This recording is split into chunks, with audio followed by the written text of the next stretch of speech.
नमस्कार, आदाब, सत श्री अकाल, जय भीम, जोहार। मेरा नाम है नवीन कुमार। फिर से संसद की वही शुरुआत। अमित शाह जवाब दो, क्योंकि वो 20 दिन से संसद का सामना करने से भाग रहे हैं। भारत के इतिहास में पहली बार किसी गृह मंत्री ने संसदीय कार्यवाही का इस तरह से बहिष्कार कर रखा है। प्रियंका गांधी पूरे हिसाब की तख्ती लेकर आई थी, जिस पर शाह की लोकसभा में गैरहाजिरी की तारीखें दर्ज थीं।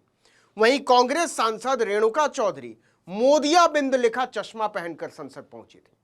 Narendra Empowerment 2025 and 26 as listed again as my name, serial number 13 in today's list of business. जब तक गृह मंत्री जी पार्लियामेंट में स्टेटमेंट नहीं देंगे तब तक डेडलॉक कंटिन्यू ही रहेगा मेरे ख्याल से। नरेंद्र मोदी की हर रोज किरकिरी होती है कि बच्चों और बच्चियों के साथ पुलिसिया दरिंदगी पर हिसाब देने से गृह मंत्री भाग रहे हैं, कब आएंगे संसद। लेकिन सरकार को कोई फर्क नहीं पड़ता। कमाल तो यह है कि इस बार सरकार ने झांसा दिया कि गृह मंत्री जवाब देंगे, लेकिन बावजूद इसके अमित शाह सदन में नहीं आए। ऐसा लगा कि आसन पर बैठे जगदंबिका पाल सोच कर आए थे कि सदन को कैसे चलाना है, कहां ले जाना है। सुनिए और समझिए इसकी राजनीति।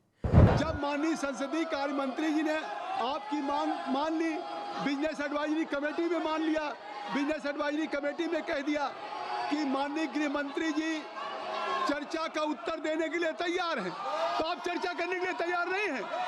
जब चर्चा का उत्तर देने के लिए गृह मंत्री जी तैयार हैं तो आप चर्चा करिए। नहीं, आप क्या कर रहे हैं? जवाब तो सरकार को देना था कि वो क्या कर रही है, और गृह मंत्री को सदन में आने के लिए क्या इनविटेशन कार्ड चाहिए, और वो इनविटेशन कार्ड भी रोज लेकर खड़ा हो जाता है विपक्ष कि संसद का सम्मान कीजिए। लेकिन सरकार ने अमित शाह के सदन में जवाब देने की जो भूमिका बनाई थी वो अपने आप में एक मजाक है।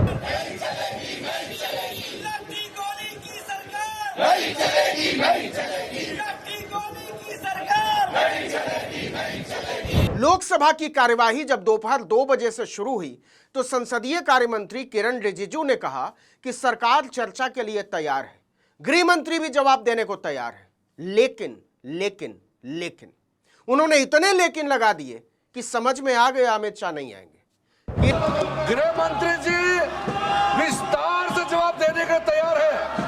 मैं अनुरोध करता हूं कांग्रेस पार्टी और इनको कि गृह मंत्री जी का जवाब के समय डरना नहीं है, भागना नहीं है, पूरा सुनना पड़ेगा। किरण रिजिजू ने बस इतना नहीं कहा कि अमित शाह संसद में आएंगे तो सबको अपनी हथेली उनके कदमों के नीचे बिछा देनी होगी, और जब वो बोलेंगे तो फूलों की बारिश करनी होगी। मतलब इतनी शर्तें कि लगा अमित शाह संसद में आकर भारत की गरीब जनता पर एहसान करेंगे, जैसे वो देश के गृह मंत्री ना हो, नर्सरी स्कूल के क्लास टीचर हों, कि जब वो आएंगे तो सारे सांसदों को उठकर खड़े हो जाना होगा और अदब से सिर झुकाकर गुड मॉर्निंग टीचर बोलना होगा, और अगर टीचर को पसंद नहीं आया तो वो सबको पनिश करेंगे। मैंने बिजनेस एडवाइजरी में भी सर सार्वजनिक वहां सबके सामने में कह दिया है कि सरकार छात्र को लेकर के पूर्ण रूप से विस्तार से चर्चा के लिए तैयार है और पूरा जवाब देने के लिए तैयार है। मतलब कुछ भी जब किरण रिजिजू ये बोल रहे थे उसी समय सरकार की नीयत साफ हो गई थी कि उसका इरादा क्या है। लेकिन इसके पहले एक और नाटक हुआ। संसद की बिजनेस एडवाइजरी कमेटी यानी बीएससी की बैठक में लोकसभा स्पीकर ओम बिरला ने सदन में जारी गतिरोध पर चिंता जताई। उन्होंने फ्लोर के नेताओं से अपील करते हुए कहा कि जनता की आवाज सदन में सुनी जानी चाहिए, प्रश्नकाल चलने दीजिए और अहम बिलों पर चर्चा कीजिए। लेकिन उन्होंने ये नहीं कहा कि छात्र छात्राओं पर लाठीचार्ज और बर्बरता का जवाब देने से अमित शाह कब तक भागते रहेंगे। आखिर वो संसद के प्रति जवाबदेह हैं। सरकार सवाल का जवाब क्यों नहीं दे रही? सरकार सवाल से क्यों भाग रही है? संविधान की शपथ ली है।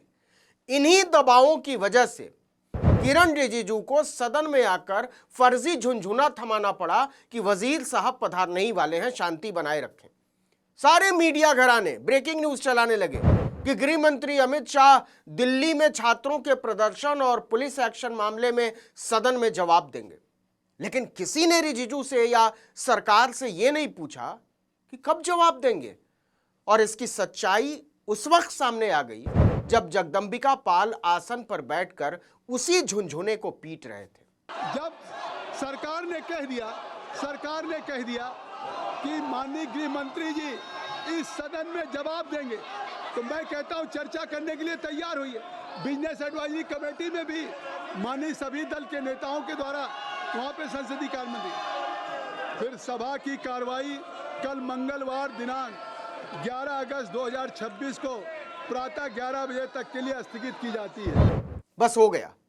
जिस समय जगदंबिका पाल ने संसद की कार्यवाही स्थगित की उस समय दोपहर के 2:18 हो रहे थे और अगले 4 घंटे कार्यवाही के बचे हुए थे और उन 4 घंटों में कभी भी अमित शाह सदन में आकर जवाब दे सकते थे, लेकिन ऐसा न होना था और न हुआ।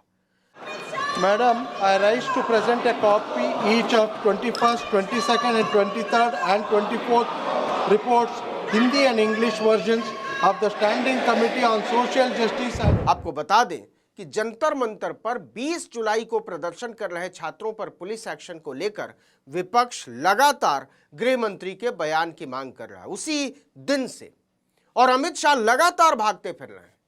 वो संसद परिसर में नियमित रूप से आ भी रहे हैं, लेकिन सदन में आना अपनी शान के खिलाफ समझते हैं। मॉनसून सत्र 20 जुलाई से चल रहा, बिल्कुल उसी दिन से जिस दिन संसद मार्च हुआ था जंतर मंतर से सीजेपी का, और आगे नहीं बढ़ाया गया तो 13 अगस्त को इस सत्र का समापन है। मतलब अब शाह के पास केवल 1.5 दिन बचे हैं इसे साबित करने के लिए कि वो वाकई संसद का सम्मान करते हैं और उसके प्रति अपनी जवाबदेही को समझते भी हैं। Amit Shah does not have the courage, guts नहीं है उसमें कि वो पार्लियामेंट में आके हमारे सामने खड़ा हो जाए। 15 दिन उन्होंने ये दिखाया है, और ना नरेंद्र मोदी जी में गट्स है ना अमित शाह जी में गट्स है। आपको क्या लगता है अमित शाह सदन में आकर जवाब देंगे? उनके भीतर इतनी नैतिकता है?